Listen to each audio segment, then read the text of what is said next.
Здравейте на всички!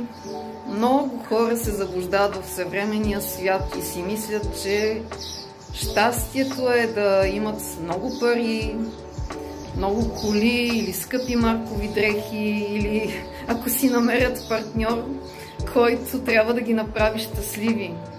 Не, скъпи хора, щастието е степен на съзнание. Ако вие нямате високо съзнание, вие няма да сте щастливи в най-скъпите имоти и дори ако посещавате най-скъпите места в съвременния свят, вие няма да имате щастие.